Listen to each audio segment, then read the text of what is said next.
بسم اللہ الرحمن الرحیم۔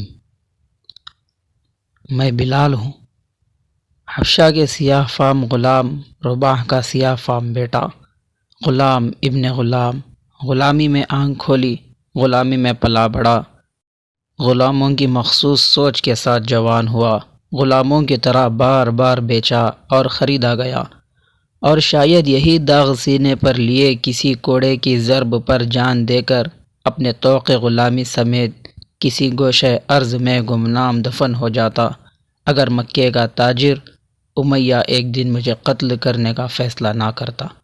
آج میں دمشق میں اپنی زندگی کے آخری دن گزار رہا ہوں۔ امیہ مجھے ماضی کے افق پر بہت دور ایک دھندلے سے دھبے کی طرح دکھائی دے رہا ہے۔ ایک وقت تھا کہ یہ دھبا کراں تا کراں میری زندگی پر محیط تھا، روشنی کی کوئی کرن نہیں تھی جو اس کی ظلمت کو چیر کر مجھ تک یہ پہنچ سکتی۔ یہ دھبا پھیلتا، سمٹتا، گرجتا، برستا، مگر اس کا حصار کبھی نہ ٹوٹتا۔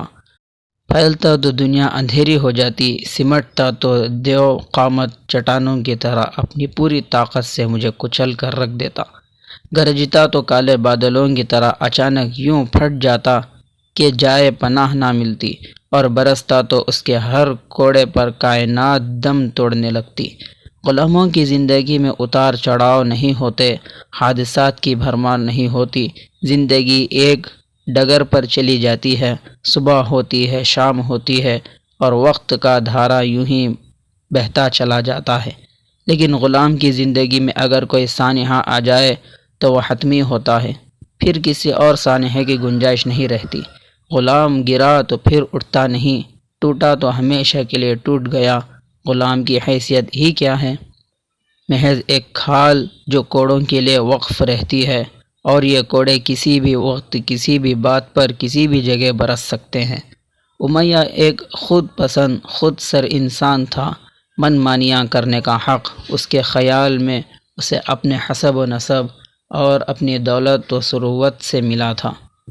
اس کے لیے میرے بارے میں صرف اتنا جاننا کافی تھا کہ میں بلال ہوں، اس کا زر خریدا غلام، اور بس۔ میرے لیے بھی بس اتنا ہی جاننا کافی تھا کہ وہ میرا آقا ہے۔ آقا کس بات سے خوش ہوتا ہے، کس بات پر خفا ہوتا ہے، یہ جاننا صرف آقا کا حق تھا۔ غلام کے لیے کچھ بھی جاننا لازم نہیں ہوتا، اسے کچھ بتانا، سمجھنا ضروری نہیں سمجھا جاتا۔ غلام کو کوئی سوال کرنے کی اجازت نہیں ہوتی، اس کا کام صرف یہ ہوتا ہے کہ وہ خود اپنے طور پر صورتحال کا جائزہ لیتا رہے، اور قرائن سے جو نتیجہ چاہے اخذ کرتا رہے۔ وہ صحیح ہو تو اس کی قسمت، غلط ہو تو اس کا مقدر۔ غلام کے لیے اس کے آقا جیسی کوئی آواز نہیں ہوتی، جب وہ آواز گونجتی ہے تو اس سے فرار ممکن نہیں ہوتا۔ غلام کا یہ فرض ہے کہ یا تو وہ نظروں کے سامنے ہو یا آواز پر فوراً حاضر ہو جائے۔ تیسری صورت ممکن نہیں، کیونکہ اس کا ایک ہی مطلب ہوتا ہے، اور وہ یہ کہ غلام بھاگ گیا ہے، اور اس جرم کی ایک ہی سزا ہے، موت۔ جو لوگ اس دنیا میں نہیں رہے ان کو برا کہنا میری عادت نہیں، البتہ اتنا ضرور کہوں گا کہ امیہ نے مجھے مکے کے بازار سے خرید کر کوئی گھاٹے کا سودا نہیں کیا تھا۔ اسے اپنی رقم کی ایک ایک پائی وصول ہو گئی تھی، میں نے اسے کبھی کوئی نقصان نہیں پہنچایا تھا۔ امیہ کی بہت سی باتیں میرے ذہن میں محفوظ ہیں، میں انہیں بھولا نہیں ہوں، لیکن بھلا دینا چاہتا ہوں۔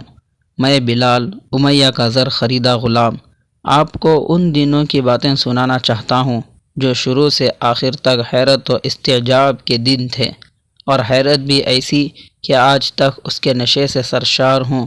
22 سال تک اس غلام نے اس فضا میں سانس لیا جس میں اللہ کے آخری نبی صلی اللہ علیہ وسلم کے سانسوں کی مہک تھی۔